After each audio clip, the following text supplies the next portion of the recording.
The ideas that gave birth to our nation are the ideas that our nation is resistant to right now, and we should talk about that all the time. In a world where narratives are shaped by corporations and gatekeepers, independent voices matter more than ever. Badlands Media brings together citizen journalists, researchers, and independent thinkers. The truth is triggering. Question the narrative.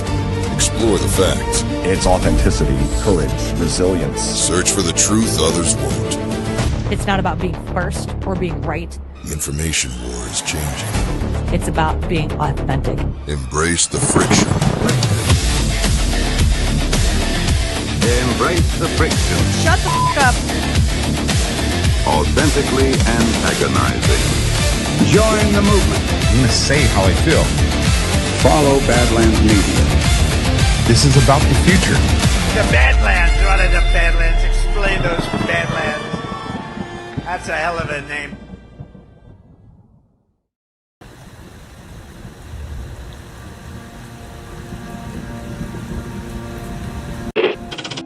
Mr. Vice President, I'm going off script again, I know, but I just want to personally thank you.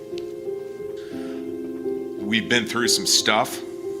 We've gone through some of the most complex military operations this country's ever conducted, and your steady hand and your leadership during those was a great source of strength for me.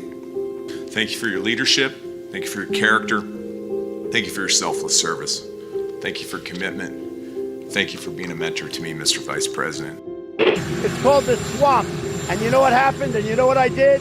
A big favor. I caught the swamp. I caught them all. Let's see what happens. Nobody else could have done that but me. I caught all of this corruption that was going on, and nobody else could have done it. Did I get that one right?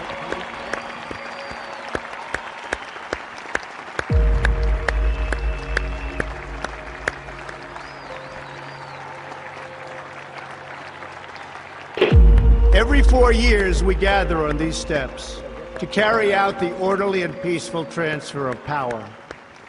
Today's ceremony, however, has very special meaning, because today we are not merely transferring power from one administration to another, but we are transferring power from Washington, D.C., and giving it back to you, the people. For too long, a small group in our nation's capital has reaped the rewards of government, while the people have borne the cost. Washington flourished, but the people did not share in its wealth.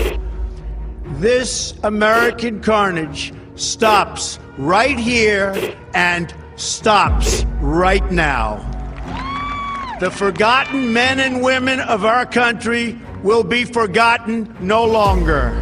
From this day forward, a new vision will govern our land. From this day forward, it's going to be only America first. This is a president of the United States who is a danger to the Republic. America first.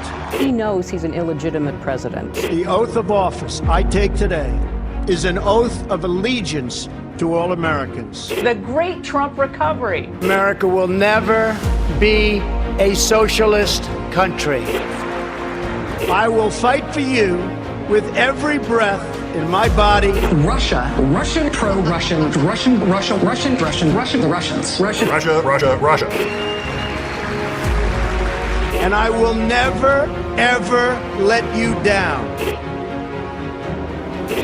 A dangerous virus is spreading rapidly in China, and U.S. officials are very worried that it could come here.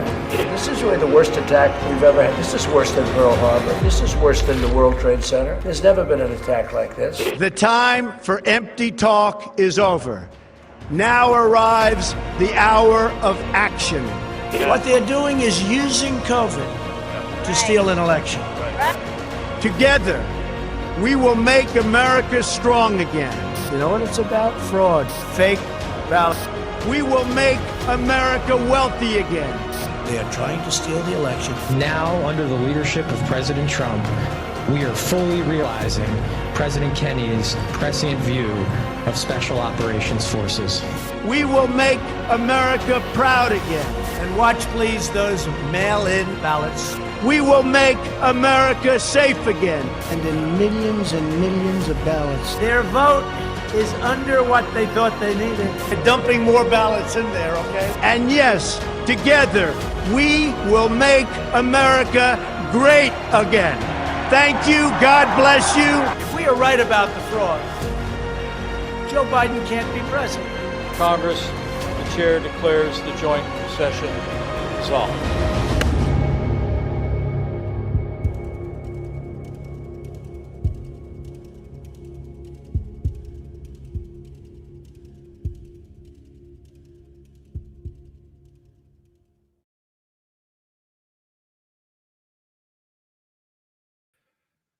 Well, good evening, everybody, and welcome to the Wednesday edition of the Devolution Power Hour. As always, and unfortunately, I'm joined by Burning Bright, and it looks like we're matching tonight. That's pretty cool.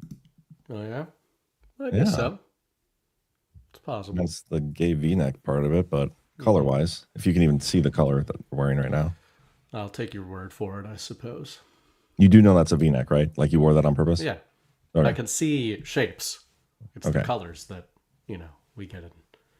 So why? It's all about what Mrs. Bright likes, and she gets all hot and bothered with the V-necks. So, Sure. Anyway, how's your week going, She's man? really old, actually. I cherish this period of every year because for 10 weeks, I am significantly younger than my wife, and boy, does it show. Yeah. Once she kind of hits that June mark, you could see just a little more comes out of her, a little bit more. Didn't know she was a cougar, huh? Is that? Yeah, she is. Robbing the cradle, and I just kind of get this extra burst right when she ages up, and I'm like, you know what? I'm feeling better than ever. I've actually been feeling worse than ever, but because of her birthday, I'm feeling good, and it's great being young, man. What can I say? I feel that. You probably feel like crap because of the Lyme. The Lyme propaganda has really taken off lately. The tick stuff. I mean, it's everywhere. Oh yeah. I mean, it is something I'm terrified of now.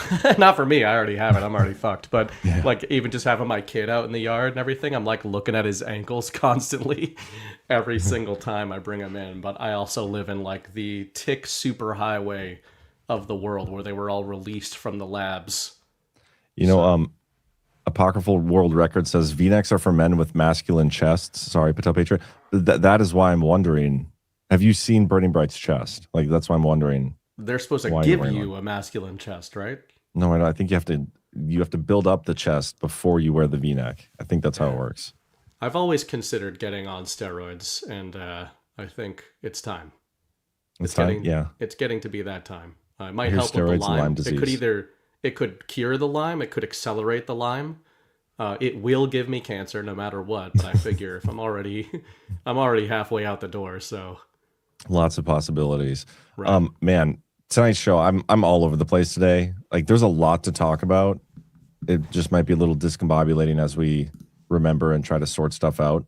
But I gotta start out the show with a little Anna Paulina Luna because this is hilarious. Be careful, I don't know if man. She's quite litigious. Yeah, clearly you'll see from this video. Have you seen this yet?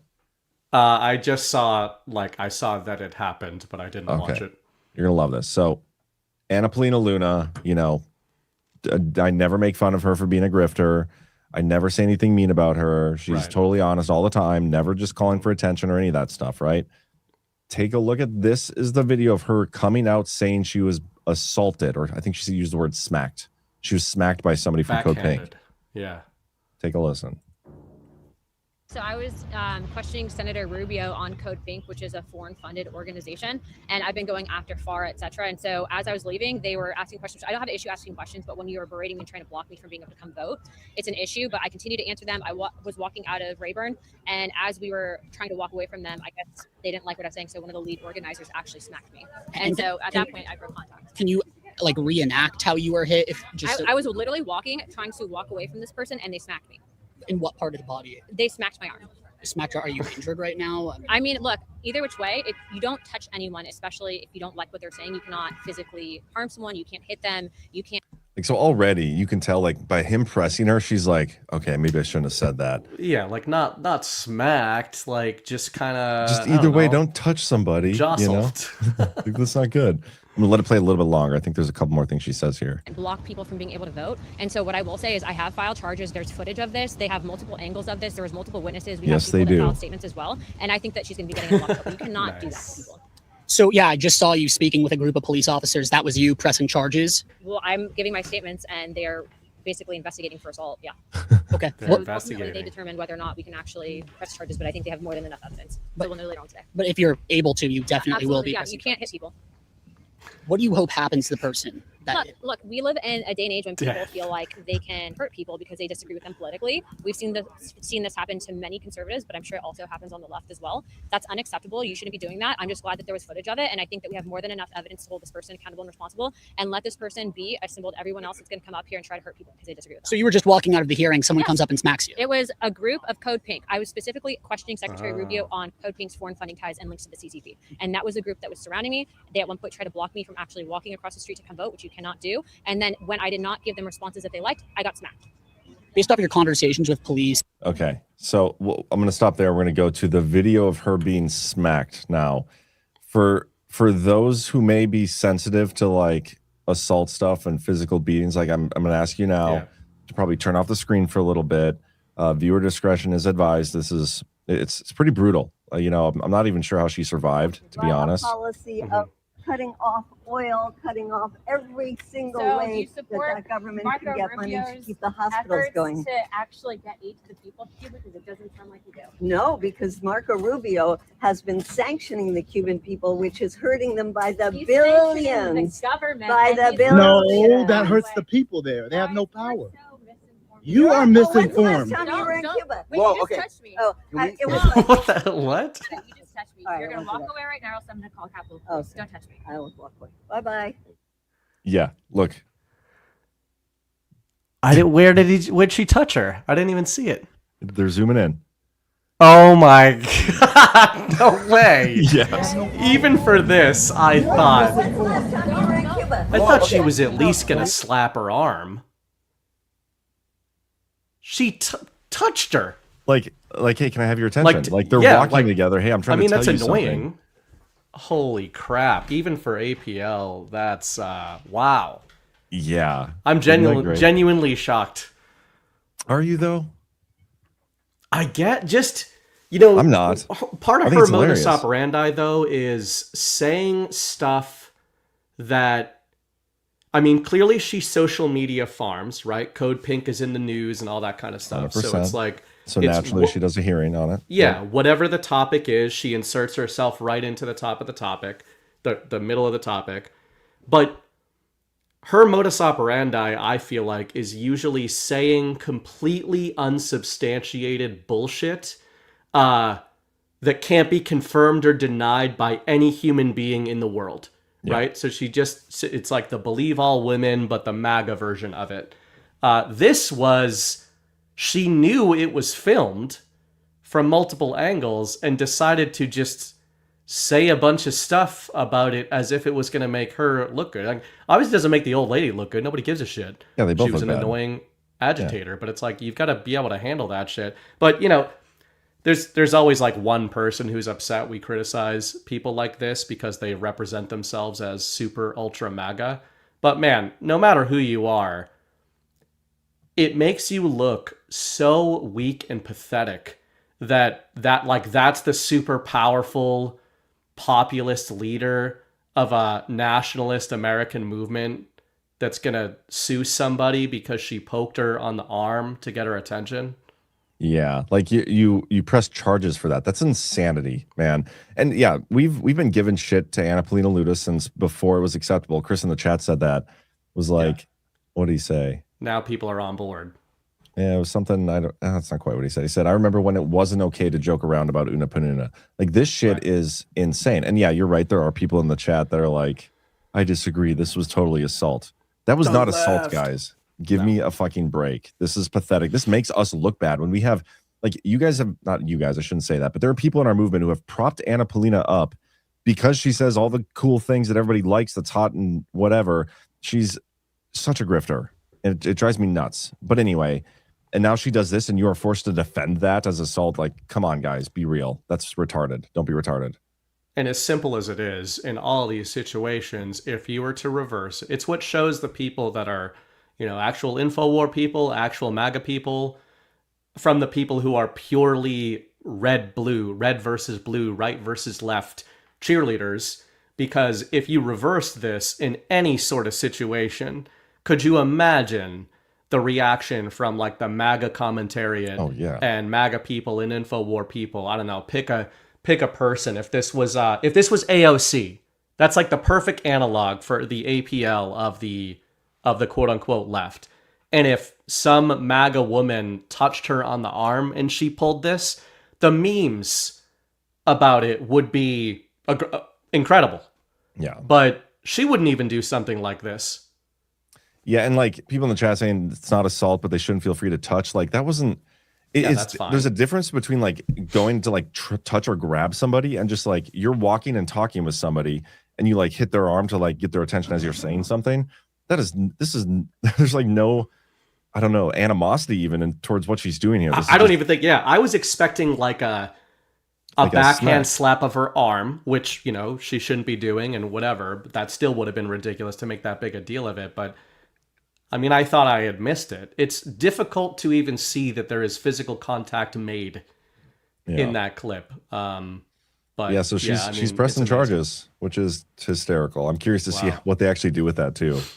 Because it wouldn't shock me if they like follow through with it and like try to go after her for assault and then watch that shit go to trial or whatever. It's a joke. Hey, a big part of the movement rests on her, man. Without Anna Paulina Luna, we don't get disclosure. We're never going to get to the bottom of the Q drops. We're never going to get the Alliance of Sovereign Nations, as she named it. We're never going to get all of them in a room together. So lots going on. I totally agree with you. Everything I think depends on her. No, just kidding. I need to sort out our ads here because she should go on what's it called? What's the show? She should go on the Thought Show. We should, or she should. That will supplant us. She should. I'm surprised she hasn't, if I'm being honest. It's the big Wednesday night thing,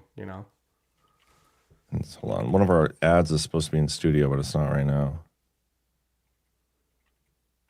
I mean, there's also speaking of AOC, if none of this had happened, there's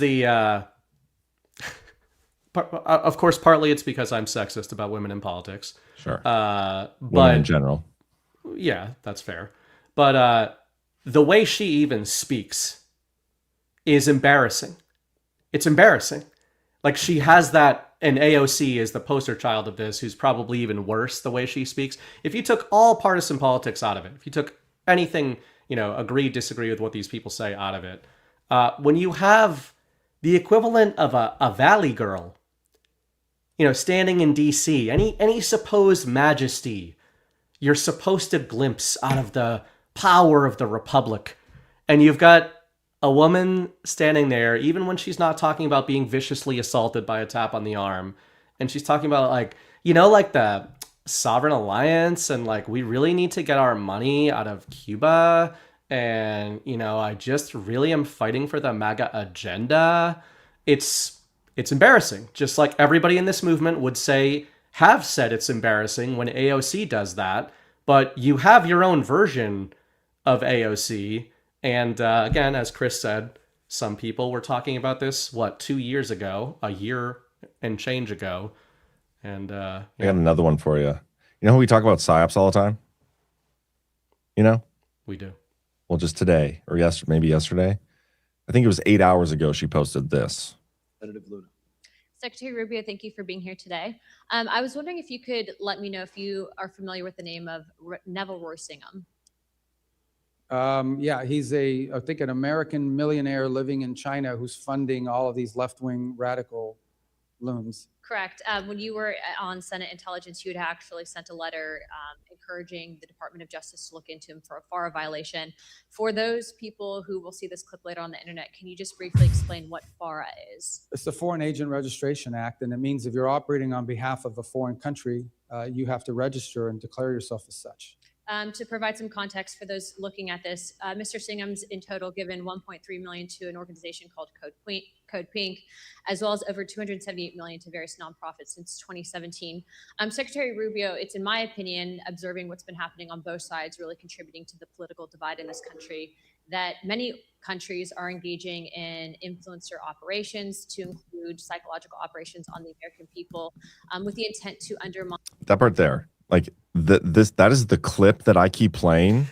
Yeah. Don't forget this persecution is being done by the same weaponized agencies that for 7 years have been running illegal psychological warfare campaigns against the American people, much as if they were trying to destabilize a foreign country. From the Russian, not just our foreign policy from the administration's perspective, but also to pit us against one another. Would you concur with that statement? There's no doubt. Absolutely.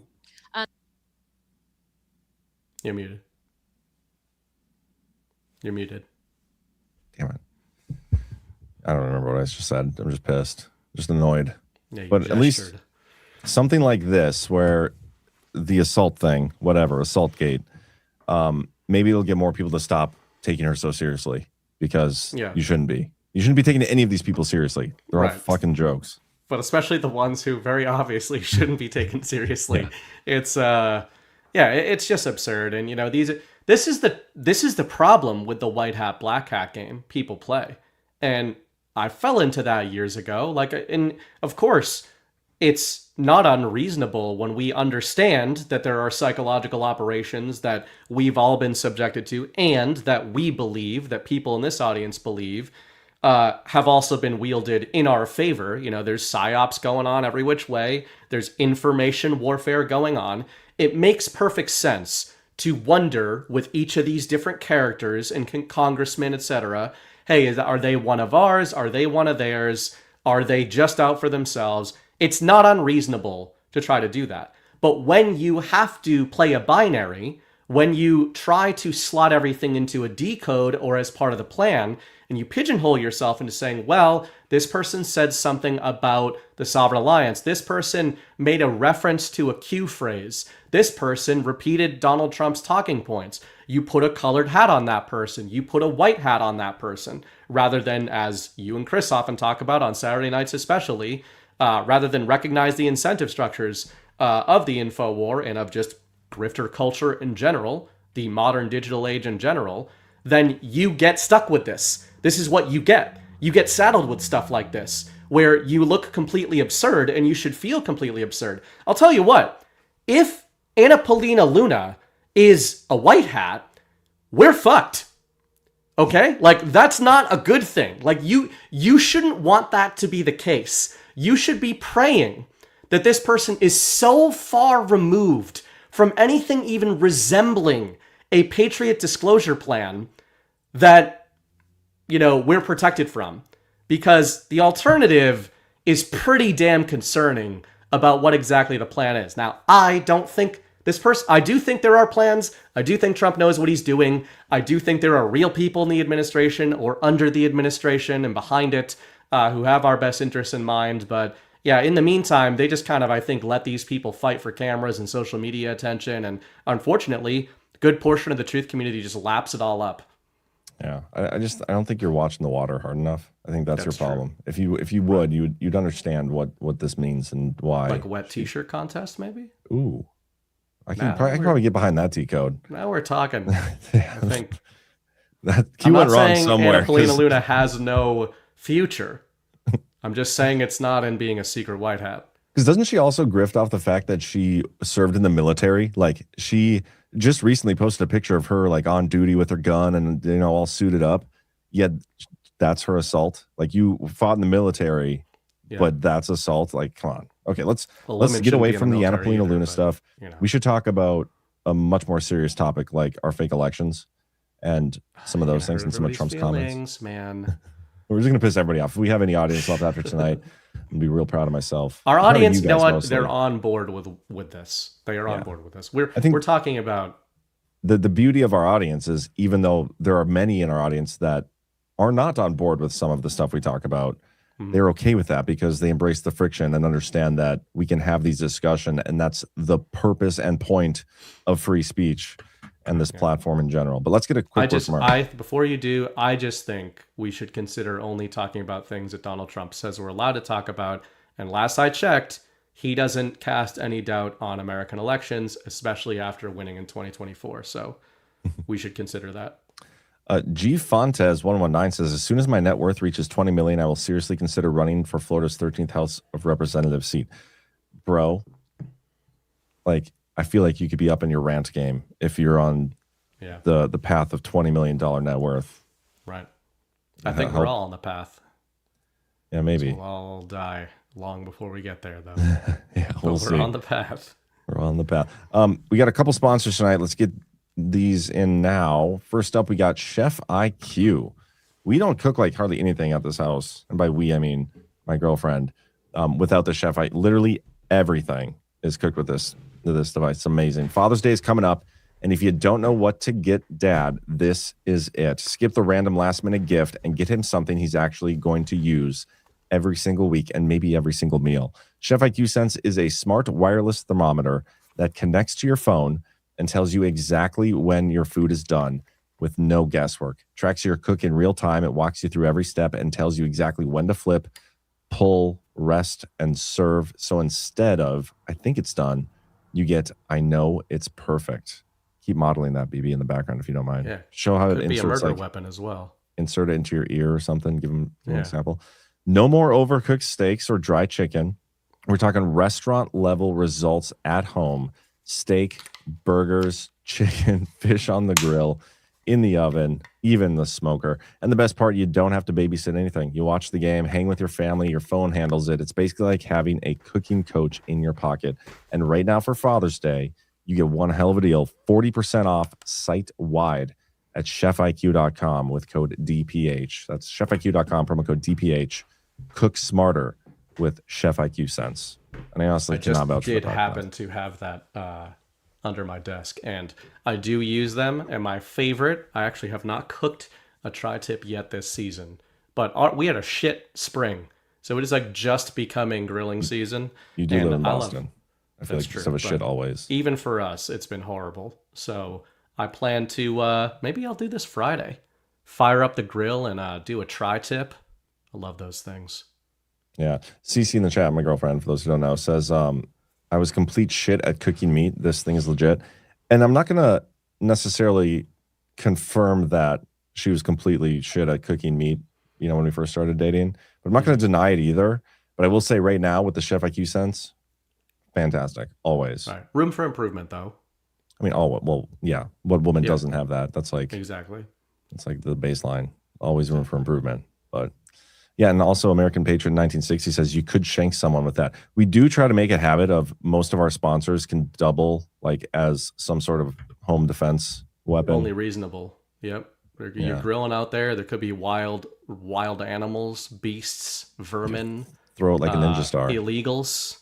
Yep. Code Pink could roll up on you and viciously assault you while you're grilling, which is dangerous because it's also a fire hazard. That's true. You know, all kinds of things. You got to be able to kill somebody with whatever you're grilling with.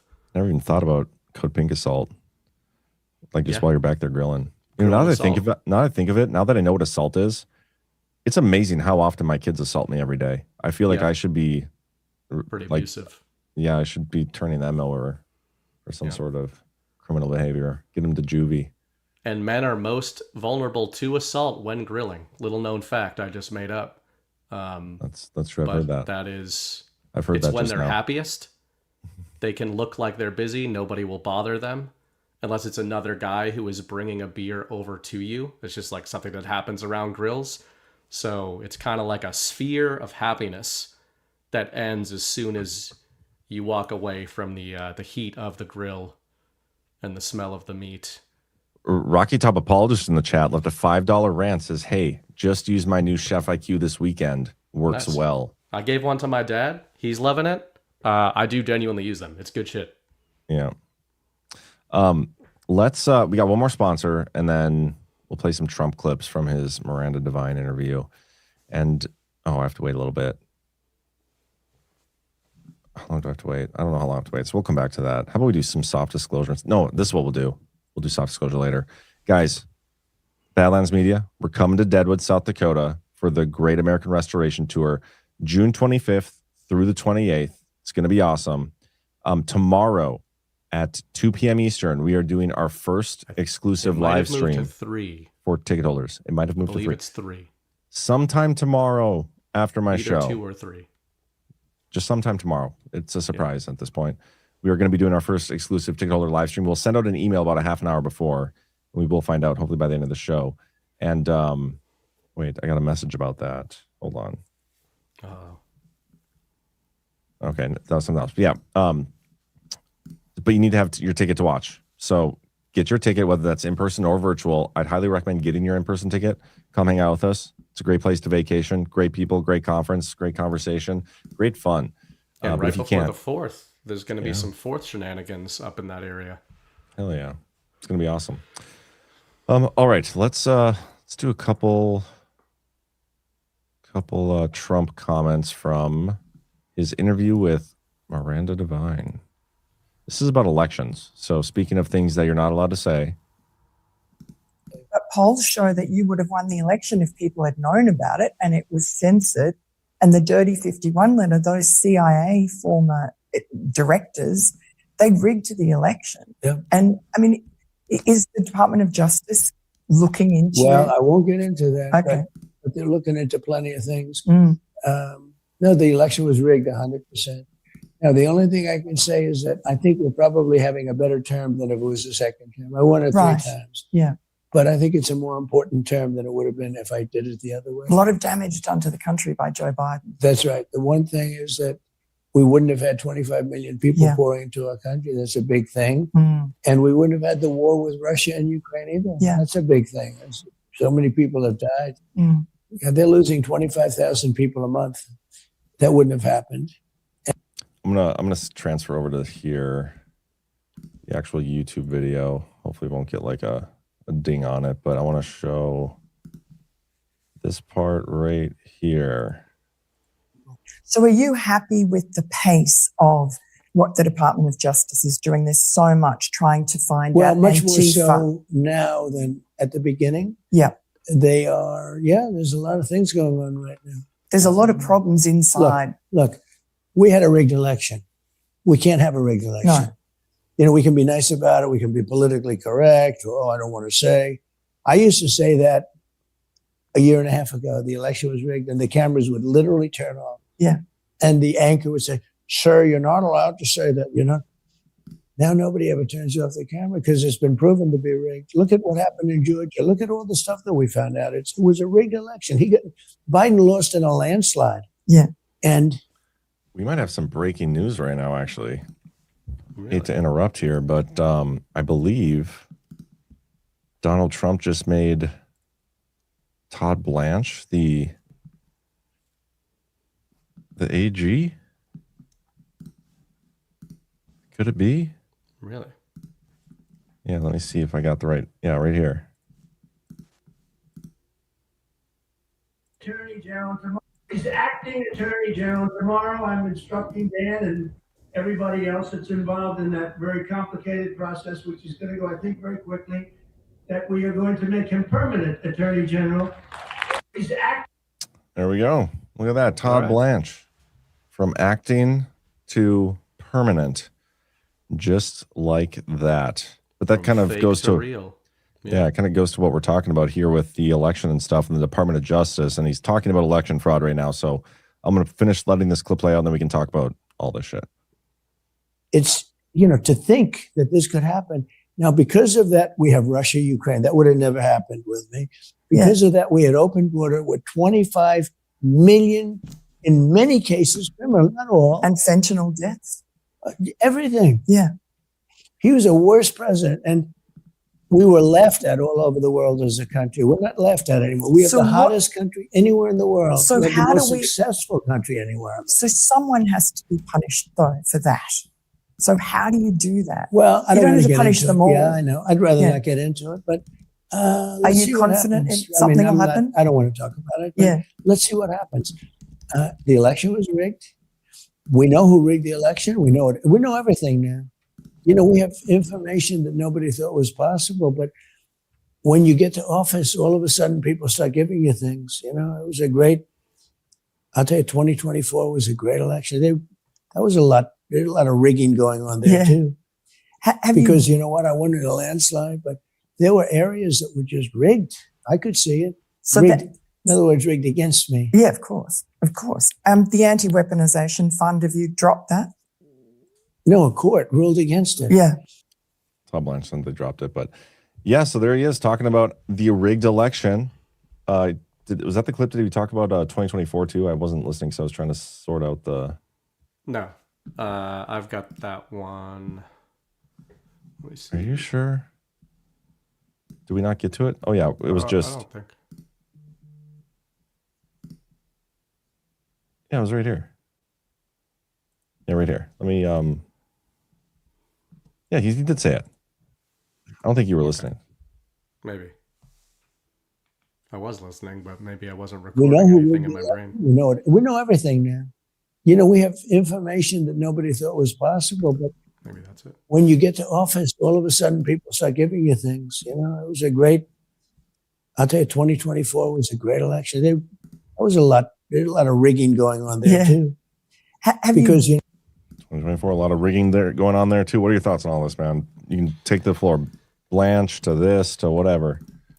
I mean, I don't have a lot of specific thoughts on some of these characters, like Blanche. I know that others, like I know Ash follows these specific people closely. You follow them more closely.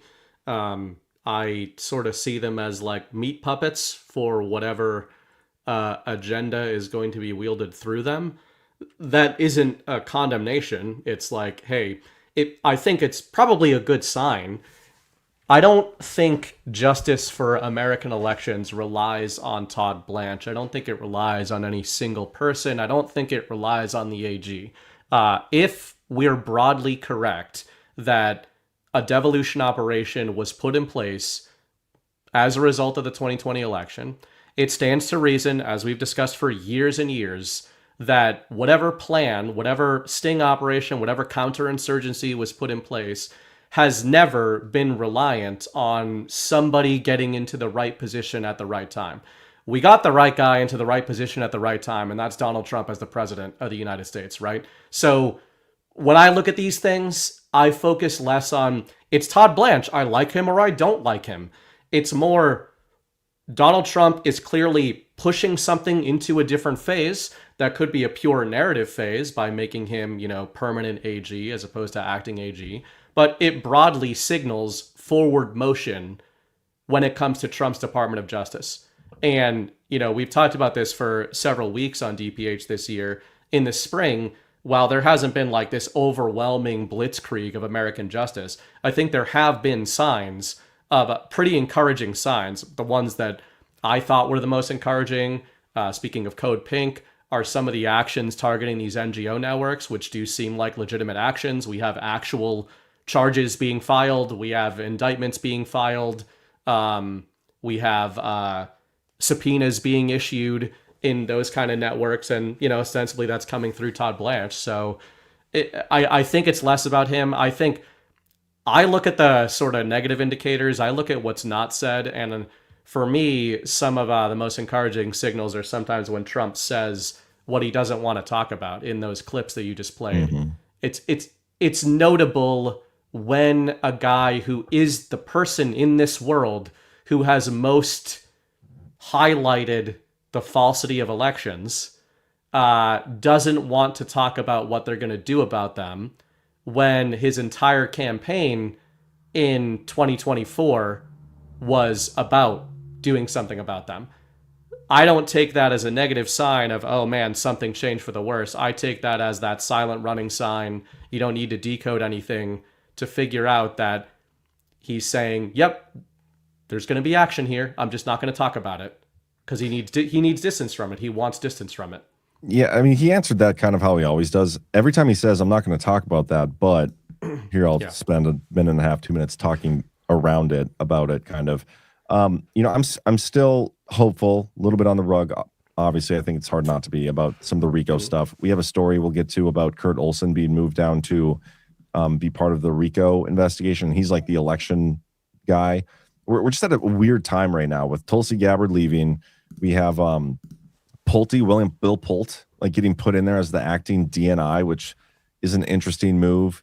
And then now, obviously, Todd Blanche being put in as permanent AG. I just have questions. I have so many questions because, to me, I don't know or trust that he could actually get confirmed. And if that's the case, I wonder if this is Trump kind of moving him off the table, because he could have kept him in there as acting AG for like 200 some days, maybe even longer if he wanted to. I don't know if he would pass the Senate confirmation, considering how slim it is. And obviously, if he would have done it after the midterms, maybe would have been harder. Who knows? Yeah. But yeah, the election topic is just such a, I don't know. It's so up in the air right now because we've been looking for election fraud exposure for so long, and we keep being told by everybody, just one more cycle, we'll have all the evidence we need then. And yet along the way, we never get any actual exposure or accountability or anything. So I'm hoping at some point the shoe drops and Trump keeps, kicking the can down the road on our behalf about that shoe dropping. I hope he's true to his word about it. But we also got to be prepared and temper our expectations that, hey, it's possible we never actually get that. So how do we proceed and move forward without them presenting the election fraud stuff that we know to be true? Because just because these people come out and tell us all the things that we already know to be true, it doesn't make it any more true. We've already known it this whole time. Yeah. So we just got to start maybe acting as if we do know it, Right. Yeah, that's it. I mean, it should never be framed that, hey, we're going to get it revealed that there was election fraud. It's got to be, we get action on behalf of the fact that there has been election fraud and our elections are fake. And I don't think blindly marching toward a new election is the way to do that. I'm not saying we get some full, I'm not getting on our election systems get fixed before November 2026. I don't believe that. But I have this overall macro view. Most of this comes from how Trump is communicating about the Iran war over the last few months. But I think I would apply it as well to this election narrative. Everything in 2026 feels to me like Trump is aware that optically people are suggesting he's at the weakest he's been as president. People are suggesting, and that may be true. I'm still a huge supporter of his. I know you are. I know pretty much everybody at Badlands is, and everybody in our audience is. From a normie perspective, the media and Con Inc., all these influencers are clearly turning on him. It's ahead of a new midterm cycle. We talked about for months how it's reminiscent of the 2022 turns on Trump. But because of that, I feel like a lot of the, sort of culminations or resolutions in these various narratives and actuals, whether you're talking about Iran and whatever's going on over there, Cuba, all these like war scenarios, and things domestically, justice campaigns, it feels to me like Trump is allowing the timeline to stretch out for a specific reason. Like, we've all got our guesses of what those reasons are. I don't think those reasons are we need investigations to be completed. I think those reasons have more to do with psychological operations. I think there's a reason he's pretty much every time he tells you that, we're going to continue bombing Iran or whatever, he also tells you that the war is over. And that he's in no rush to end the war that he says is over at 7 a.m. every day.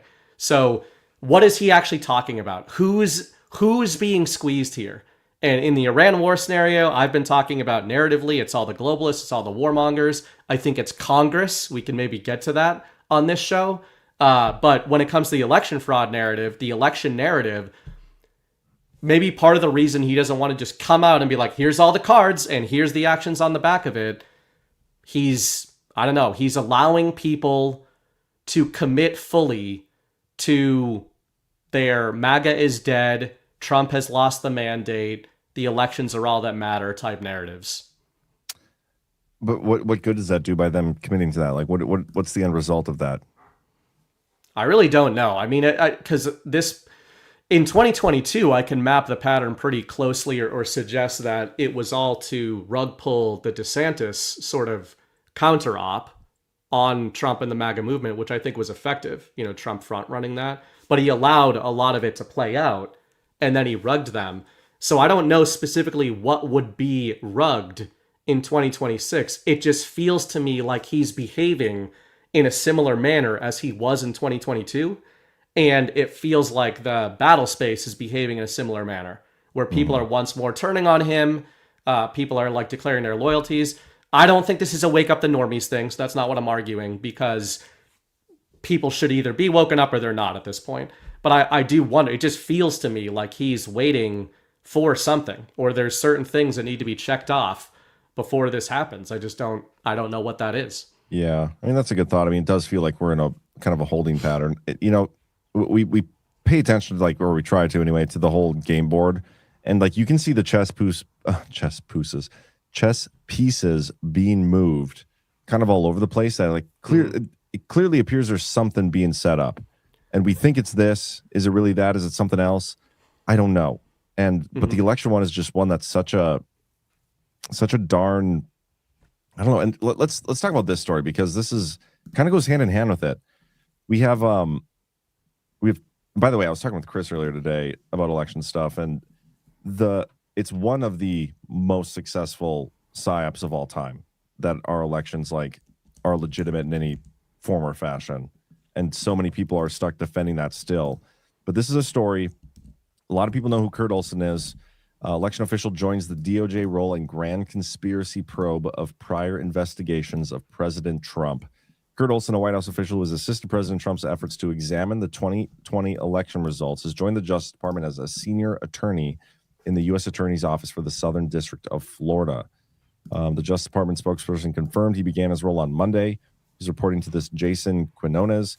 He's going to be working under Joe DeGenova, who is the guy heading up the Rico case down there now. And it makes sense. Like, we've been talking about this Rico case for a while. It should cover a huge window of period, going from the Russia collusion stuff all the way through to the political persecution of Trump, and maybe even stuff after that, and everything in between, including the stolen election. So it makes sense that they would add like a stolen election element to this. I was torn on, like, I'm not sure. I don't know Kurt Olsen well. Some of the people I do know that do know him well are not as excited. And then today, Catamaran Jack responded to one of our Badlands posts, and he's like all in on this thing. I'm talking about Patrick Byrne, by the way. And that makes me question whether it's a good thing, because I look at him as kind of a reverse indicator, because he's a admitted liar and former, in quotes, CIA agent. So I know this might upset some people in the chat who love Patrick Byrne, but he admitted to being a CIA agent and lying about it for years. Like, if you don't question this guy, I don't know, you're not doing it right. A+ Kurt is a former Navy SEAL turned successful Washington, D.C. lawyer. In December 2020, he got in the fight. We agreed we would take this to the firing squad. He has been one of the most important members of this fight, and this is a great appointment by Trump. And I don't know if even Trump, that I don't know if type of Trump appointed rhetoric. him, by the way, but the firing squad rhetoric is always a flag. It's just weird. Like, that makes me question it more than anything now. Like, is this a rug? Are they adding, some square footage to the rug for us? Right. Well, this is tangential to it. I mean, I don't have a lot of thoughts on Olsen, but the other appointment this week was Bill Pulte there. I don't know if that's how you pronounce it. I think it is. I'll allow it. And I'll say this was a little Devo adjacent. So we've got, there was plenty of this going on. Trump's intel pick delights MAGA and shocks the nation's spies. I picked that one specifically because it's the only headline I saw. It's the only article I saw out of the mainstream media that was specifically talking about the intel community. Most of it was talking about, the media's response, how he has no experience, Congress's responses. I saw a lot of that. But this one's talking about, like, hey, the intel community doesn't like this. Well, talk about reverse indicators. No. I like that. Anything the United States intel community doesn't like, I'm a huge fan of that. And I think we should do a lot more of it. But here's the little Devo boop in here, I thought.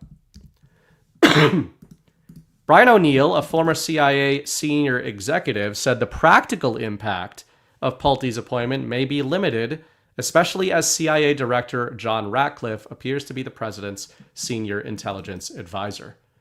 The reason I thought that was notable is because that is coming from, a spook, good, bad, I don't know, but it's one of the people that Politico was talking to for this story. And again, the premise of the story is that the intel community is not happy with Trump's pick here.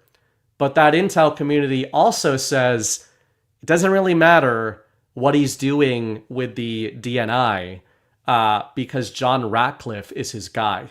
And that just made my Devo Jimmy's rustle, because I'm thinking, if anything we've theorized for years, or that you wrote about years ago in the Devo series, is true, is accurate, and part of a larger framework, of course the bad guys in intel know that and a lot more, right? Like, pretty safe to say. Media spooks? Maybe not. Like, those people really do seem retarded. They seem to grab whatever bone Trump throws into the media and just tear it up.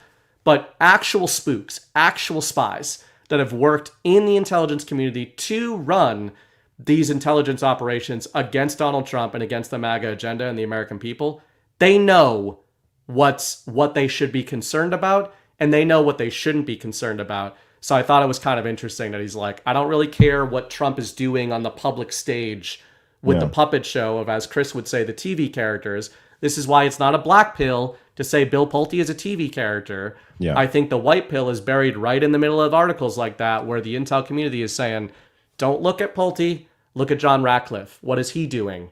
Yeah. That's more indicative of what Trump's intel agenda is. Yeah, and there's also something to the idea that I think, if you look at face value of Bill Pulte as the guy leading the DNI, like I think you're pretty much required to have some sort of military background to have that position, like some sort of clearance background, which he doesn't have.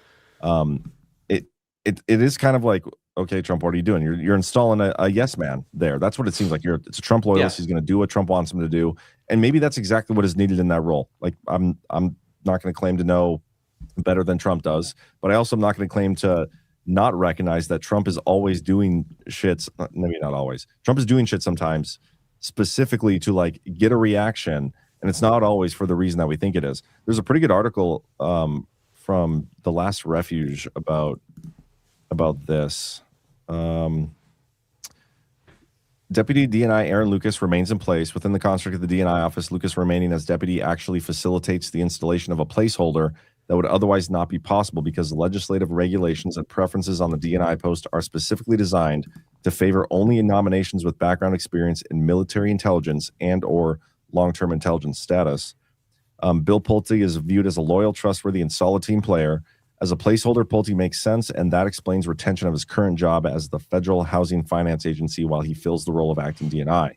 Given the legislative expectations behind office, Pulte would seemingly have no path to permanent confirmation by the Senate Select Committee on Intelligence. Under the scenario in my head, that seems to make the most sense. The White House would seem to favor current House Select Committee on Intelligence Chairman Rick Crawford to fill the DNI spot. However, with only one seat margin in the House, pulling a Republican member of the House to the cabinet is not possible or plausible. In this scenario, an acting appointment makes sense. And then they go on to talk about like, well, if we win the midterms, maybe then you could pull Rick, but if you don't, maybe not. Like, where do you go from? It also maybe shows that there are very few people that Trump can actually trust in some of these key positions, that he has to pull from people that he knows he can trust over people with actual like experience or background in the specific area. Well, and this is more, just good to go back to the Ratcliffe point, or rather the CIA or the intel community talking about Ratcliffe.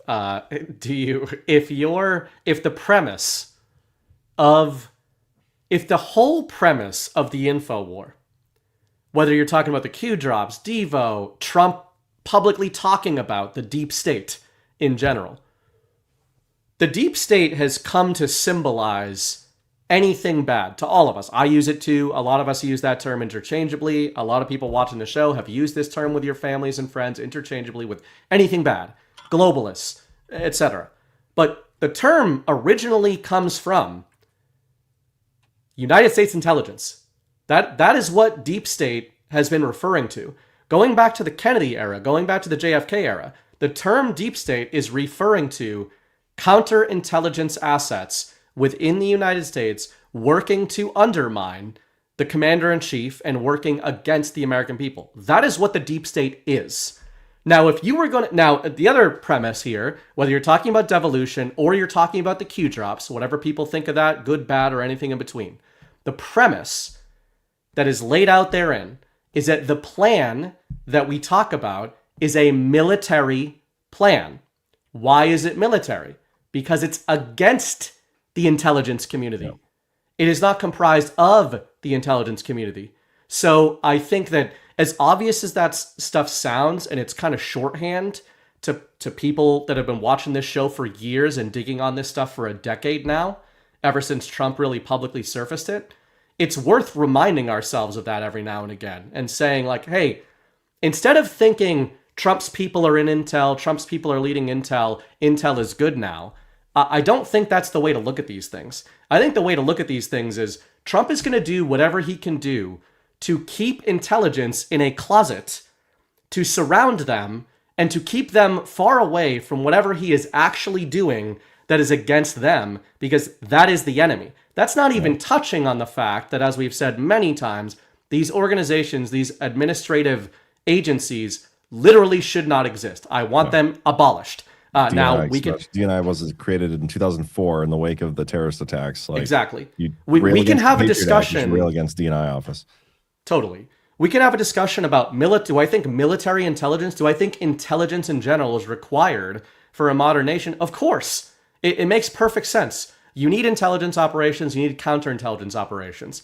But if those intel operators are not beholden to the commander-in-chief because of all this bureaucracy, it's astounding to see people in the truth community and in the MAGA community, even normie MAGAville, basically de facto defending deep state institutions because Tulsi Gabbard is leading one of them. When, speaking of reverse indicators, some of the best headlines that made me go, oh, maybe she is doing a good job in 2025 is that any reports coming out of the intelligence community were freaking out because she was supposedly doing a lot of damage to the intelligence community. That's what we should want to see. We don't want reformation. We want dismantling and demolitions. So, you know, I just don't think anytime I see these figureheads, I see it more as Trump just saying, like, stay over there. It reminds me of a Departed clip where Mark Wahlberg said, he said about feds, the FBI comes into the crime scene, the Boston crime scene, and he said, feds are like mushrooms, feed them shit and keep them in the dark. And that's kind of what I think is going on here with all of Trump's various appointments around Intel. Yeah. You know, also, I don't know what our expectations should be when you talk about the Tulsi thing. I know we've had this discussion before. Like, yeah, she seemed to be afraid of her, right? But we're going to get reports on things. Are reports on things good enough? Like, if those reports don't come with criminal referrals, where do we go from there? Like, what does that mean? Because we've all read plenty of reports on the 2020 election. I don't know. I just have so many. I have very high expectations, or at least a high standard of what I think needs to be coming in order to get us progress to the next level. And I'm just very skeptical we're going to actually get anything that gets us there. You know what I mean? I could cheer you up because we do have, if there's a Sergeant Dignam on Trump's team, I imagine this is what the actual meetings are. We'll save that for our outro so we don't have to get off YouTube right now. How about this? Unless there's anything else on this you want to specifically talk about, we should do another commercial break, and then we can come back and talk a few other things. We can figure out. We're going to talk gay Ayatollahs. Gay Ayatollahs? Yeah. Speaking of assault, Bill Pulte and Scott Besson said that he would kick Bill Pulte's ass. Did you see that exchange? No. Okay. I'll see if I can find that after we do a couple quick commercials. Let's start with some soft disclosure. A long, long time ago, a writer went to a dangerous cave. Because he was on an adventure. Or like he smelled like an adventure. But the cave was protected by spiders and lizards. No, it was snakes. Snakes? Why did it have to be snakes? Whatever it was, the raider wasn't scared of it because it was Ghost, the lotion raider. Then he found the golden deodorant. That's not deodorant, that's the tallow bar. It host had exactly 1 second to switch it, or the whole cave explodes! And then the boulders started chasing him. Run, Ghost, run! Oh no, he dropped the fastest closure. I got it. I understand its power now. Devolution is an important artifact and it belongs in every household. Visit selfdisclosure.com and use promo code LotionWaiter for 15% off. So good. God, Green Star. The Avengers squad's coming together nicely. We got a good group there. Yeah, we do, man. We got Messiah John, Tiny Bright, who's got some magic powers, conjuring powers. We've got what do we call Zach? Future Zach? Retro Zach. I don't know what we call him. Just And now Zach, we've got Zach Payne lotion detector. Lotion Detector, the Lotion Detector. We've got Indiana Ghost. Lotion Raider. Yep. We got the full gamut. Okay, one more sponsor here, guys. Rumble Wallet. And I got a great Scott Besson clip for you. We hear a lot about crypto, but here's the part most people miss. Crypto was created so you could actually own and control your own money. After the 2008 financial crisis, Bitcoin was designed as an alternative to banks. So instead of a bank holding your money, delaying transfers, or limiting access, you're the one in control. If you've ever had to wait for a transfer to clear, you've felt that problem. Now, fast forward to today. Everyone's heard of crypto, but getting started still feels complicated. That's why we use Rumble Wallet. It takes all that complexity and makes it super simple. You choose what you want: Bitcoin, dollar-backed stable coins, or even digital gold backed by real gold. There's no complicated setup. It connects with MoonPay, so you can use your credit card, debit card, or bank and be up and running in minutes. And once you're set up, you can even support your favorite Rumble creators like us here at Badlands directly. So do this now. Scan the QR code or click the link in the description and download Rumble Wallet.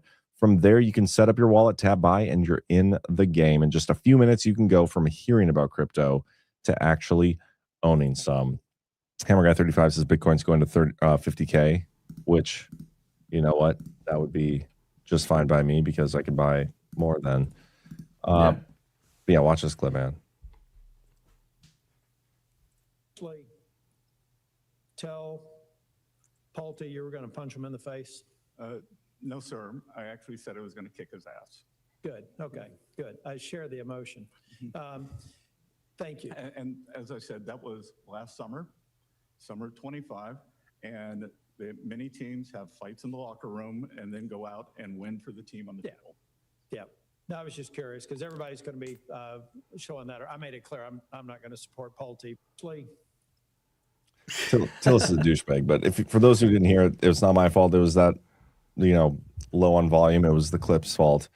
But he said, "Did you really tell Pulte you were going to punch him in the face?" And Besson goes, "No, I did not. I said I was going to kick his ass." Just a great response. Yeah, Besson's the greatest. He's my favorite character. He's like, yeah, I'm fucking threatening people. Great. Power top. We need more of those in the White House. Do we though? Do we? I think, sure? Man. There's slim pickings. If this is what we got to work with, he's the only one fighting people.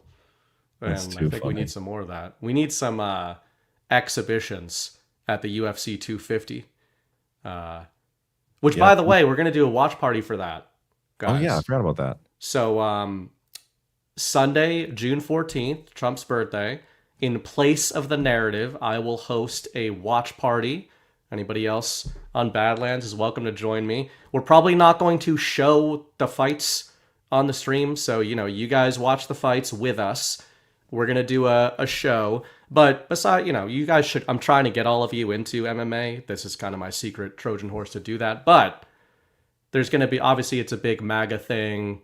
It should be fun. There should be a lot of stuff going on in terms of who's there and all the shenanigans that happen around the event. So we'll probably be pulling clips up and pulling stuff up throughout the show. But the actual fight started at 8 p.m.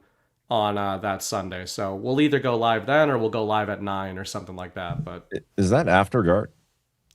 That is before Gart. Before Gart. Okay. Yeah, June 14th. Awesome. Yeah, I mean, there's rumors Trump is just going to leave that thing up permanently, which would be hilarious if he did. But can you imagine, anytime there's a disagreement between White House administration TV characters, they just go out and duke it out on stage, like Scott Besson versus everybody. Yeah. He's so funny. By the way, guys, for anybody asking, the fights are going to air on Paramount Plus. So that's a streaming platform. It's not a pay-per-view. You don't have to pay like $70 anymore for the events, but you do need a subscription to Paramount, the streaming service, which is why I don't want to screw around by showing too much of it on streams. Zach was saying we might be able to get away from some stuff, but as somebody who has worked in the combat sports industry for well over a decade, I can tell you that the UFC is probably the most litigious sports league in the world by a wide margin. And when it comes to anything like that, they will fuck you up to make a point out of it. So you guys watch the fights. We'll pull up clips and do fun stuff and just sort of hang out. Hammer Guy 35 in the chat says Q did say to watch the UFC fights with BB. We got it wrong. So I thought it was watch the water, but it was watch the UFC fights. That's what was implied. Yeah. And also, based on yesterday's election, I heard we were supposed to watch California. I saw that decode floating around. It's clearly Spencer Pratt was going pretty well, and then he did the thing yesterday where he said if we lose the election, then you have only yourselves to blame. So blame the voters. We got the voter shaming out of Spencer Pratt. He was doing well right up until that. Yeah, that's his first comments on election fraud being blaming the voters is unfortunate. This is how it's breaking down right now. Karen Bass is for sure advancing to the runoff, and it looked really good for Spencer Pratt, but some of the odds now, like the odds makers, and by that I mean Poly Marketing Call Sheet, so people betting on it are starting to pick Nintha or whatever her name is to beat Spencer Pratt. So it could be interesting. We'll see what happens. But I didn't expect him to actually win this, and I don't know anybody in the right mind who did, considering the election fraud problem in California. Right. I would have been shocked if and he the actually. California problem in California, but yeah, mostly the election fraud problem. Yeah, that's true. It's pretty ridiculous. I mean, especially the fact that Karen Bass is a infamous figure. It's not like these are just nameless, faceless Democrats that the blue state is voting blue on. These are the most infamous ones in the state. So I don't know. It really all across the board with the election fraud stuff. It really does recall the precipice framing. Speaking of the drops earlier, a lot of people have said that. People only find the will to change at the precipice. Only at the precipice will people find the will to change. And I don't know. Maybe it really is that simple. Maybe there, for as many people as there are in communities like this. I mean, look at how often we're arguing with supposedly our own community about whether or not elections are fraudulent. And if you were like running any kind of psychological scenarios or game theory scenarios as the white hats, and you're thinking like, yeah, everybody's angry enough about this. They're just going to let it go until, I don't know. Wonder what that precipice looks like, man. Can't get there quick enough, if you ask me. Let's get into a couple other stories. If I can find. We can talk about this. I know that we already did that. The war powers thing. Should we get into that? Yeah. The House voted to rebuke Trump over the war with Iran. House passed a largely symbolic war powers resolution over Republican leaders' objections that it would weaken the president's hand in negotiations with Iran. Freaking hate mainstream news sources. The House offered a rare rebuke, blah, blah, blah. I already read that. It was one of two Democratic-led measures opposed by the White House that advanced in the GOP-led House. Think about that. You have Trump as president, right? We're supposed to have a majority in both chambers. And the White House, your president, was against a couple measures, and yet it still got through the supposed GOP-led House. Ridiculous. Wonder how that works. Lawmakers later passed a motion that would unlock a vote on sending aid to Ukraine. Yay. We can send more money to Ukraine, Thank guys. goodness. But yeah, the War Powers resolution was offered by Gregory Meeks. Been heading for a vote before the House left for its Memorial Day recess May 21st, but it was abruptly pulled from the floor when it appeared too many Republicans were absent to defeat it. On Wednesday, it passed 215 to 208, with 4 Republicans joining all the Democrats in voting yes. The resolution directs Trump to remove U.S. armed forces from hostilities with Iran unless Congress votes to declare war or authorizes using military force against it. Interesting stuff. It's more of a symbolic expression of disapproval, but still, it's retarded. Yeah, what I focused on here is, this article doesn't matter, but just the headline and the framing I thought was interesting. It's what I always look at. I always look at what is the media propagandist, like what is the protector framing this stuff as? So Politico says Iran vote caps Trump's congressional losing streak. The House vote to halt the Iran war, while largely symbolic, further stymies the administration's political priorities during a week where the GOP has already scuttled several of the president's goals.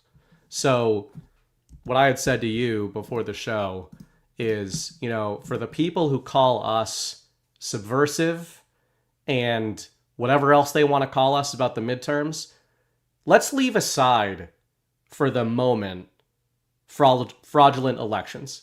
Let's say we did have full trust and faith that elections were not fraudulent heading into the 2026 midterms.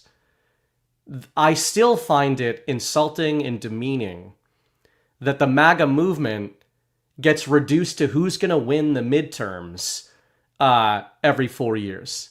Like, I get presidential elections. I get why people do that. But when I see headlines like this, we control Congress, ostensibly. And when you see stuff like this, you're seeing the mainstream media cheerlead about basically their victory laps is that Donald Trump's control of Congress is not all that ironclad because there's a lot of snakes in there. And you can go one of two ways with that. One way is to say that a lot of the GOP representatives who are in there are fraudulently elected. I mean, leaving aside fake elections in general, specific figures who are against the MAGA agenda are fraudulent. They shouldn't be there. They're frauds. The other way to go with it is to say that they're not frauds, and the quote-unquote Republicans in GOP are actively undermining Trump's agenda. And I had Badlands hosts freaking out at me because I said that 3 months ago in private chat. That, hey, why are we pinning our hopes and dreams as the MAGA movement on the GOP in Congress? Like, I'm looking at this more as a Trump movement. And in my opinion, a lot of how Trump has been operating in this second term he is triaging everything he's doing. And he's commenting on the fact that he's triaging these things to the media. Every time he comes out with something that he knows is not going to get through Congress, he tells the media in advance he has a bunch of other levers he can pull to try to get his agenda forwarded. Because Donald Trump is not trying to forward his agenda through Congress. He's trying to forward his agenda around Congress, which suggests to you that Donald Trump doesn't consider Congress part of our movement. And I don't know why anybody else does. Yeah, I mean, we talked about this a little bit Saturday, too, when Trump had some recent comments where he said he packed as much as he could. He packed 4 years worth of legislation into the big, beautiful bill because, just you never know what can happen, or however he phrased it. But I think you're right in terms of, like, even our own rhetoric as kind of like a community or a movement or whatever. We used to be all about the idea that, we got to destroy the Democratic Party. Then we got to destroy the Republican Party. Republican. Yep. We got to destroy them both. That's how we take the country back. Get rid of the two-party system, all those things. And it's definitely, and it's been aided by Trump, I will say, but it's definitely kind of shifted to, well, as long as we just get rid of the Democrats, and just maybe we just can, rebrand and save the Republican Party. That's, I don't know, the mindset shift is certainly concerning. I don't think Trump wants that. I don't think Trump is trying to do that. I think if we expose our election fraud system, there's so much more exposure that comes with it. And getting rid of like the uniparty itself as it exists in the two-party system, I think could be a benefit or like a side product of that. But I don't know, like it's such a slow process. Like there's been no progress in my opinion on actually getting to that point that it makes you wonder if that's going to happen while Trump is even in office. Like when and how does that happen? Yeah, and that's why I don't know. I look when it comes to Congress, weirdly enough, I think about elections less than the president. By that I mean the veracity of elections.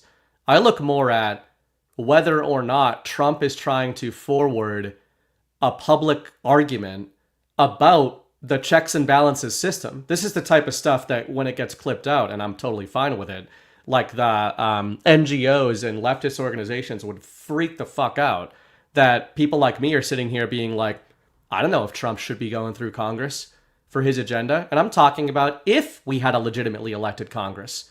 Yeah. The type of people that run for Congress in general are not the type of people I want representing me. I just talked about Anna Paulina Luna. Yeah. If she legitimately won a real election, get the fuck out of here with that shit. You think I want you representing me? You think I want you signing off on laws that govern my life?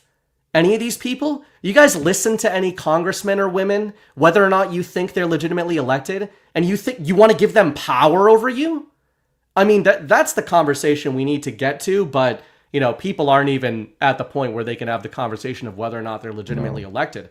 I'm saying we need to have the conversation about whether or not there can be a legitimate Congress. And I know Chris says this kind of stuff as well. But hey, I don't know. As much as I just said, maybe we're super far from those conversations. Why else is Trump constantly highlighting that he's basically circumnavigating Congress, circumventing Congress at every turn? I don't think he's afraid of that conversation either. Yeah, and look at all the people that have been like stonewalling his agenda. You look at Thune, right?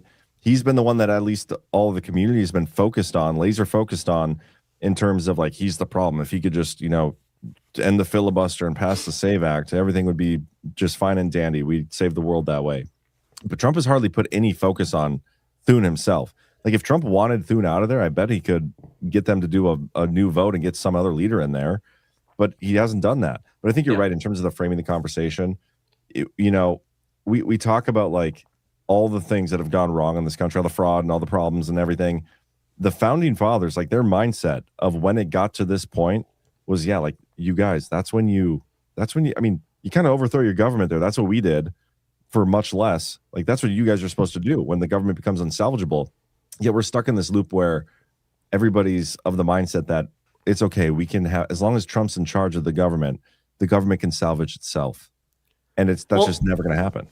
I mean, think of it this way. This is, again, let's assume for the sake of the exercise, legitimate elections. And maybe if I want to go out on a limb, let's assume good intentions by congressmen in some like incredible golden age future. When you talk about the founding fathers, the original point by the good ones and not the pussies was small government, and to codify in an agreement, in a document in the Constitution, a framework through which the government could remain as small as possible. Which means what?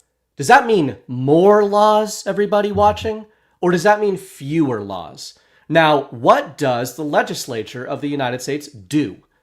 They create laws. They write laws. I'm saying even if they are legitimately elected, and even if their intentions are good, the idea that we need more laws in this country is absolutely absurd on its face. It's like, in my other job, I work in software a lot, databases, software, that kind of stuff. And if you're talking about the Bitcoin protocol, Michael Saylor has great comments on this. People are always want to change the protocol. Let's make it a little faster. Let's make block sizes bigger. They fought wars on this over this with the original protocol. And he said, if we have something that works, the last thing you should do is add to it. And I think you could boil down most of the issues with the United States, forget about fraudulent elections, to new politicians coming into the fold, new Americans coming into the fold and saying, you know what, I like that little constitution you got there. What if we added something to it? And one of the great arguments I saw recently that I just never thought of was, you know what undermines gun rights in the United States more than anything else? The Second Amendment. And I read a whole argument about this because it said, by codifying wording about the right to bear arms in the Second Amendment, the American government put in doubt about whether or not it was a God-given natural right to bear arms and defend yourself in the first place. That the amendment itself was the original subversion of gun rights in America. Oh, yeah. And you could apply that to speech as well. What is the biggest threat to free speech in America? The First Amendment. And, again, it's not that Congress is the only problem in our society, of course. We can get to the court system, we can get to the presidents, all that, right? I'm just saying, the idea that we're all rallying around, like, man, if we get great MAGA people in there, we want to write new laws, you want new rules to govern your life. I mean, it's crazy. We got to get away from that mindset. Did you see? I think I saw something today, and you would know that Strickland is not invited to the White House UFC event for his Israel comments. Is that true? According to Strickland, I have not sourced that being true. I don't know if it's true or not. He is claiming that he was not. He was claiming he was banned, but it matters whether or not he simply wasn't invited. And even if it was about the Israel comments, I think as somebody, again, who's been in that world a long time, I know Strickland, like to casual normie MAGA people, is like fun. And he says he's a MAGA guy. He's crazy. He's a crazy dude. And a lot of these fighters who have branded themselves as MAGA over the last decade, a lot of them have done it for clout on social media. And he's a very unstable guy with a very unstable history. So if he wasn't invited or if he was actively banned, I would say it has way less to do with his comments on Israel and way more to do with the fact that when you put Sean Strickland at public events, including fights in the UFC in general, there will be a public incident. Like, he's had cage-side fights. He's had fights in the crowd. He's been involved in assault situations, even against himself, because he talks a lot of shit. And like he was involved in a situation where I think a fan attacked him and he beat the hell out of him, and he got off on that because he was attacked. But you know, it's not a guy. I wouldn't invite him to an event like this. Yeah, well, that's fair. I just thought I saw that when you were talking First Amendment, and there's been such a push lately about the anti-Semitism stuff. Right. And we talked about this Saturday. I don't think we need to get into it now, but everybody's running with the phrase merger, like that the United States is merging with the Israeli army. That's not true. I've been trying to I've had no time this week because my kids have been so busy, but I've been trying to piece together some examples showing that everything in there that we're supposedly merging with is stuff we've already been doing pretty extensively for decades or more. Like it's so stupid, the psyop shit that everybody falls for. But hey, that's the hot topic right now. So that's what everybody's doing. I know, what I else saw do the you bots tonight. I always think it's interesting what the bots are talking about. There was a few I zapped earlier that came in and called us Zionists. Oh yeah, we got that Saturday too. Bots. We get on opposite side of the spectrums. We're Zionists, and then we're also anti-Semites. Like we're somehow bicameral. Yeah, or no. Yeah, but it's just it's so stupid. On Twitter and social media, some people accuse us of being both things. It's just ridiculous. You didn't play the most important segment here. It's 8 seconds long. Oh yeah, this is great. And I thought this was the most important thing. Is it the gay Ayatollah? He's involved, absolutely. Really? Yeah, I think they have a lot of respect for him. Is it the gay Ayatollah? He's involved. This one was good. Just in case anybody, wasn't. In case anybody forgot how serious the very real Iran war is. This is how Trump's talking about it. So who's making the decisions? Well, they say he is giving approval because that's the way it has been for a long, long time. His father and then him, I guess it's a succession. But we seem to be getting along quite well. Would you like to meet him or meet any of the Iranians in person? I've never thought of it, actually. It's a very good question. I'll think of it. Yeah, I'd like to meet him. I like to meet everybody. I'd like to meet him. We probably will meet at some point, depending on how it all works out. They're gonna get together. They're gonna meet. Great stuff. Where are we at on the war? I saw there was more bombings taking place today, but yesterday that whole story was so stupid. Trump comes out. They're saying he swore at Netanyahu, and I was like, I'm probably not going to take this at face value until we get some sort of confirmation, and Trump will probably comment on it at some point. And he comes out, I was like, yeah, I was just perturbed at him for his actions in Lebanon. I was like, well, that's funny. Yeah, that was great. Where we're at is exactly what we said last Wednesday. I said that there was a dialectic, a daily dialectic now, where in the morning there is de-escalation, and now almost immediately following there is immediate escalation. So that's just what's happening to the point where it's become a mainstream talking point. And it's kind of funny because I kind of alluded to this earlier when I said I'm starting to think about applying the Iran war filter to the election stuff. I'm just way less confident about it because I don't know what it would be accomplishing. But with all the sort of sovereign disentanglement theory I've forwarded and the fact that I think we have these disentanglement operations going on, that's the word I'm using. But it's also the word Sergei Lavrov is using, and he started using it after me, 2 weeks after me. So I think there's something to it. But Trump did refer to, I'm just not just pulling this out of my ass. Trump has been consistently referring to the Venezuela model when it comes to Iran, right? So now people disagree on what the Venezuela model refers to. I've got my own extensive thoughts on that. But at the very least, Trump is telling you he has a very specific framework he's following when it comes to Iran. Part of what I think he's doing with this on again, off again, like timeline stretching, the easiest way to put it, I think, is Trump is the one, Trump and the Iranians, we're told, they're basically mutually just stretching the timeline of this narrative out. And I don't think it's as simple to say, hey, Trump wants peace and the other guys don't, that's why it's not ending. Trump is telling the media at every turn he's totally fine with it going on as long as he wants it to go on, while also telling them that he can end it at any point he wants to. So if we follow Trump as this 5th-gen warrior and all the kind of stuff we think is going on here, and you believe him, that he has the power to end these things, I do, that implies that he's not ending whatever this thing is for a reason. And it makes me look at, well, who is actually being affected by the perpetuation of this narrative? And among many other theaters of it that we've talked about, just from a media angle and a markets angle, you're literally starting to get like mainstream media questioning whether or not the things we're being told in Iran are happening, which sounds like stuff we were saying 3 months ago. And I think part of why they're questioning this stuff is because none of it is making sense to basically anybody who's engaging with the central narrative at face value anymore. And maybe that's part of the feature here. Yeah. I don't really care to even talk about the Iran situation. Like I said, nothing's changed. But I think you're right about your reading on it. There are a couple of True Social posts we could, I don't even know which one to talk about. There's a few. He's talking about JD Vance and the fraud, how JD Vance is doing such a good job. And he brings up the mutilization here. So I'm just going to read the second part of that.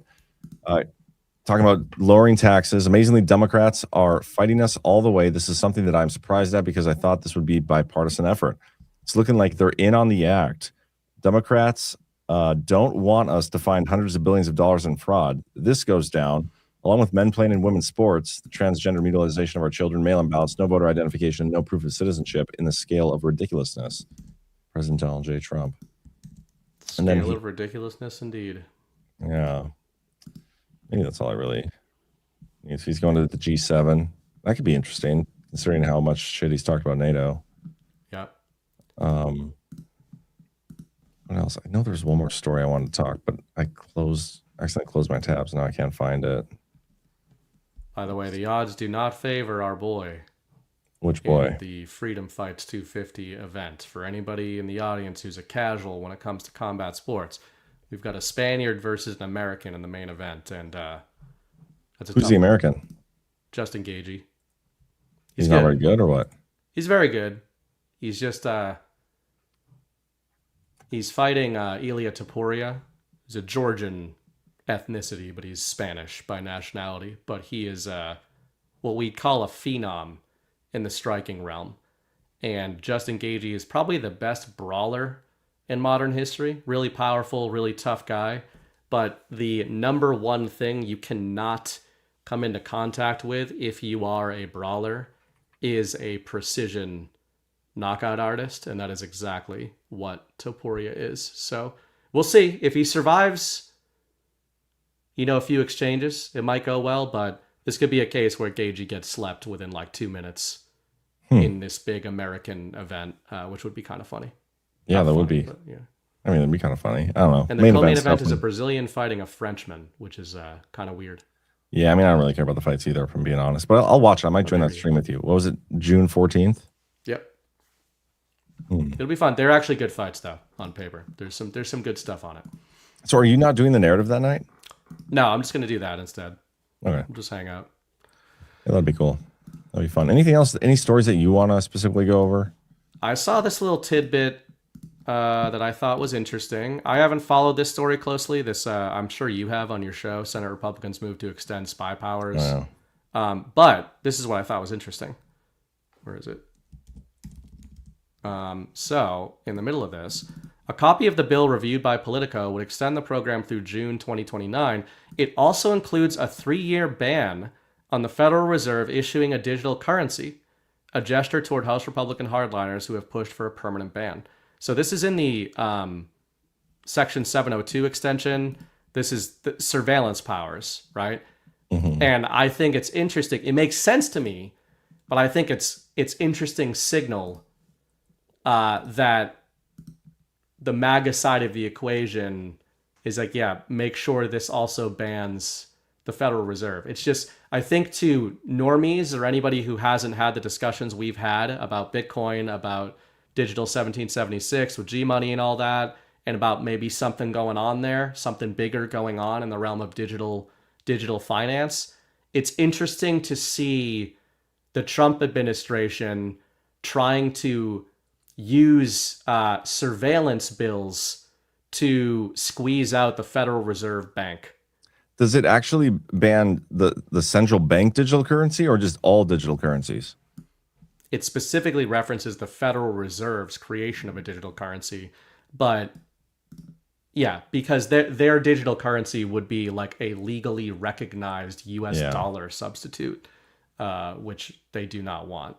They basically, the way I understand it, is the reason you can have stable coins and that whole thing going on and cryptocurrencies is that these are private organizations using private currencies that people can choose to exchange in or not, right? Yep. The difference would be if the Federal Reserve and central banks around the world start printing digital, I mean, they already do, but central bank issued digital currencies, then your bank, your local bank, will then be converting your fiat into digital currencies, and there's all kinds of implications that go on there. Not that we should be on a fiat system, but it's basically like the ultimate doom loop endgame. So I think it's always notable whenever the Trump administration like kicks that can down the road and freezes them out. Yeah, but I mean, the fact that they're not going to vote, I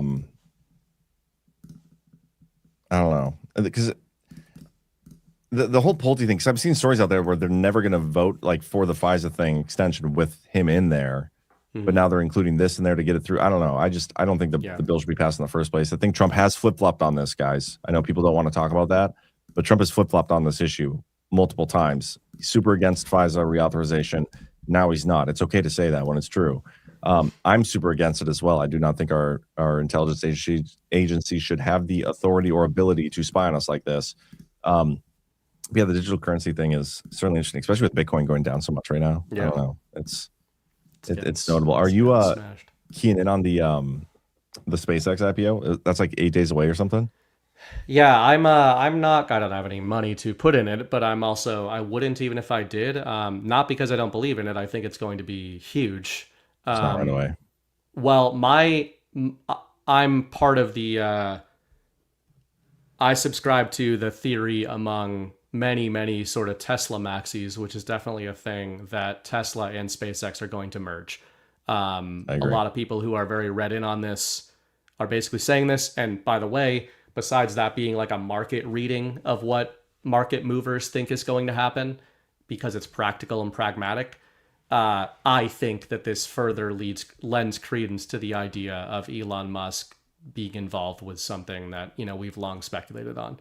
I know that people don't trust him, and hey, I'm not saying you should, but all of Elon's companies are consolidating and converging. And as I said, I think last week or the week before, all of those companies basically are the prime market proofs of all the infrastructure projects that Trump needs for his golden age, and that his 2025 executive orders lay out. So the other thing is SpaceX and Tesla already have a bunch of deals with each other. They're both Elon companies with their separate companies, but they're purchasing hundreds and hundreds of billions of dollars worth of equipment from each other and, compute. So they're going to merge. Have they purchased has SpaceX purchased Tesla stock yet? Because that would be how they do it, wouldn't it? I don't know which way it would go. I've seen the speculation be that Tesla would merge into SpaceX that way. But yeah, the rumor right now is that they're going to IPO at like a 1.75 trillion dollar valuation, which would by far be the biggest initial IPO ever. Yeah. But I've seen the concerns from Tesla investors about a merger would be you don't want to dilute, like, part of Elon's claim to fame, among the reason he has such loyalty among Tesla investors, he made them a fuck ton of money. But there's also Tesla investors are kind of like Bitcoin maxis. They don't sell. And because they think Tesla stock's going to be the most valuable company in the world. So what you can't do is dilute them. So you'd basically have to wait until the stocks were at, the valuations were essentially equal. And then when you merge, you're not really diluting anybody on either side. Yeah. All right, man. Anything else? Otherwise, I know it's a little earlier than we normally go, but I'm ready to wrap it up. It was such a freaking busy week with the kids. It's nuts. That's it. Baseball started up again for my son. I'm coaching, and it's quite a good time. Are you coming down here yet? Have you guys decided before or after Gart? I highly doubt we're going to be able to. What the fuck, man? Yeah. Why? Well, it didn't help that my dog, who we thought was going to be awesome when we went to Florida, we put him back with the breeder that he was at when we went to Florida last time for Gart. He was great last time we went, and then this time we got back, and I was like, oh, how was he? And they were like, really horrible. He was being really aggressive and growling at everybody that went near him. So, man, he is tough. Yeah, that I sucks. gotta figure out a different solution for him. Well, pretty much only likes us. You can always bring him with. You got a big backyard. Yeah. Let him run around a little bit. On the plane. All right. Do you want to check if we got any boosts? And Yes, they haven't updated on the site, but I got the emails for them. We got okay, perfect. 1027JS, the $20 as usual. Good evening. Thank you, Joe. I fell in North Dakotan. Or as John would say, good evening. Oh, shit. And I'm trying to find a clip just so you guys know what I'm trying to do. During the speaker vote back in 2023, when they went like 16 rounds, I'm trying to find a clip of Anna Paulina Luna going up to somebody and tapping them on the arm to talk to them so we can show that she has also committed assault. Mm-hmm. So it's a long process because can't find her, but she's here. Now, if two congressmen brush by her in a hallway, is that a gangbang? Oh, that might be. That's like, that might even be close to some sort of like attempted murder, I would think. I would think so. Yeah, that can't be allowed. And then Shelly sent over $250 to the Wednesday DPH and says, thanks for all you do. Didn't want to leave Burning Bright out. Yeah, she did that for the Saturday one too. Yeah. Thank you, Shelly. The problem with that is that means you're doubling up on John. And that's okay. But that's clearly intentional, Well, seems like you were just kind of collateral there. But now my Daily Herald's feeling left out. You don't want that to feel left out either. So thank you, Shelly. No, but thank you, Shelly. Really appreciate that. Yeah, very much appreciated. No, it's tough out there. It's tough for everybody out there. Yeah. I wanted to let people know tomorrow night we're doing a little indie film on Badlands Story Hour, The Godfather. Until last night, I had never seen this. Shockingly, what'd you think of it? It's great. It's one of those movies. I think that because it was such a genre setter and trendsetter, if you see it and you've seen gangster movies for the last 30, 40 years, so many things imitated what The Godfather did in 1972. But given that, it still held up really well for me, never having seen it. It's just that there wasn't really anything novel in it for me, because I'm like, oh, I saw Goodfellas rip this off. I saw Casino rip this off. I saw The Departed rip this off. But yeah, it's great stuff. Marlon Brando is great. I've really not seen a lot of movies with him. And Al Pacino, back when he was a serious dude who wasn't Trump deranged. Yeah, no, it's a good movie. What time is that? 10:30 Eastern. 10:30 Eastern, guys. Join us for The Godfather. And Chris said he wanted to talk about. He was thinking about this recently because of how Trump is sort of behaving in the central narrative right now. So, hell yeah, everybody's awesome. Getting the knives out on Donnie, and he's going to remind him who he is. Okay, a couple of rants here. Alpha Warrior Show rated us, so thank you, Alpha. Snowkid Operator gifted some subs. Thank you so much. We have Lucy the dog says, see previous message, and I went and looked for that previous message. I was unable to find what you're referring to, but appreciate the $5. Rocky Top Apologist, I read this earlier, I'll read it again. Hey, just use my new Chef IQ this weekend. Works really well. Thank you, sir. Gfont is 119. Just in case I ever run for Congress, you guys can say that you're pretty sure that I'm not a big spender. Then he says $20 million and $1 to go. LOL. Thank you for that. The Final Demand says co-founder number 45047. Here, let's get to work on a Badlands rug pull rug game. Stand blindfolded on rug, state belief or disbelief in a narrative, and see if you get rugged by your friends. Helmets are suggested. I like that idea. Creating some sort of interesting. Of could lead game to catastrophic injury, but or competition of sorts. All the funnest things do. Yeah, I like that idea. You're onto something there, man. The Real Mega Mama leaves a couple here. Says, explain how Congress just voted to end the war when they didn't vote to start the war. I mean, this was kind of a bad look. Yeah, I mean, I don't think they care about the looks of this stuff. They don't care about the optics. All they do care about is the optics of it. I mean, it's about like the optics, but they don't care if it goes against like their party. Like they don't give a shit. Yeah. They're not held accountable to the voters, so they don't give a shit about that. Yeah, that's what I meant to say. It's almost like they're not on our side. Does seem that way sometimes. And then the Real Mega Mama again says, just proves Congress is fake and gay. Yep. That is true. And I'm just checking over on YouTube, see if we got anything. Got a few people popping in and out. Thanks, everybody. Do us a favor, hit that thumbs up on all the platforms if you don't mind. You got our outro video lined up? I sent it to you in the chat. Did. Awesome. YouTube. Alrighty. So it's an actual clip from a meeting. Mark Wahlberg is playing Scott Bessent in this clip. All right. And I'm going to take us off of YouTube so we don't get kicked off. So thank you, YouTubers. I'll be back on tomorrow at 1 p.m. Eastern on the Daily Herold.